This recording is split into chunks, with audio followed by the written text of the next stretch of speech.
దయచేసి ఈ వీడియో చూసిన తర్వాత బ్యాడ్ కామెంట్స్ అయితే అసలు పెట్టకండి. ఎందుకంటే ఇది పిల్లల గురించి అనమాట. అంటే ఏం లేదులెండి. మార్నింగ్ పిల్లలకి లంచ్ బాక్స్, స్నాక్స్ బాక్స్‌లు ఇవ్వాలి కదా!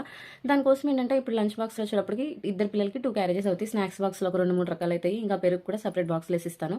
అందుకని ఏంటి ఈ బాక్సులు చూసి ఇన్ని బాక్సులా పిల్లలు చూస్తేనేమో పిట్ట కొంచెం కూతగను అన్న లెక్కలో అన్నట్టు డైలాగులు ఏమైనా వేస్తారేమో అన్నట్టు నేనైతే ముందే చెప్తున్నానండి.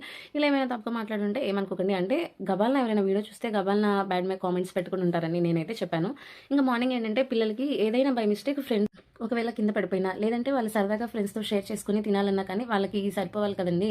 అందుకని ఏంటంటే నేను సెపరేట్‌గా అది కాకుండా ఇప్పుడు పిల్లలకైతే నేను కర్డ్ అయితే కలిపి పెట్టను. వాళ్ళు తినేటప్పటికి ఏంటంటే గట్టిగా అయిపోతుంది మమ్మీ. ఒక్కొక్కసారి వాటర్ ఎక్కువ వేసుకునేటప్పుడు, తక్కువ వేసుకునేటప్పుడు కొంచెం అంతా ఎక్కువ పడిపోతున్నాయి. అందుకని మాకు పెరుగు సెపరేట్‌గా పెట్టు అంటే ఇంక నేనేం చేస్తానంటే రైస్‌లల్లా సెపరేట్‌గా పెట్టి లాస్ట్ బాక్స్‌లో కర్రీ పెట్టేస్తానండి. ఇంకా పెరుగు మాత్రం సెపరేట్‌గా ఏస్తాను. అప్పుడు వాళ్ళు పెరుగన్నంలో కావాలన్నా నంచుకొని తినొచ్చు. మామూలుగా ప్లెయిన్ రైస్‌లోకి తినొచ్చు కదా అని ఇంకా అలా అయితే పెట్టేస్తాను. వాళ్ళకి 10:30కి స్నాక్స్ బ్రేక్ అయితే ఉంటుందండి. అప్పుడు ఒక స్నాక్స్ బ్రేక్ మళ్ళీ ఈవినింగ్ 4:30 ఆ టైం కూడా స్నాక్స్ బ్రేక్ ఉంటుంది. వీళ్ళ స్కూల్ అయ్యేటప్పటికి 5:10, 5:30 అవుతుందిలెండి. అందుకని పిల్లలతో సరదాగా గ్రౌండ్‌లో ఆడుకునేటప్పుడు కూర్చొని తింటారు కదా అన్నట్టు.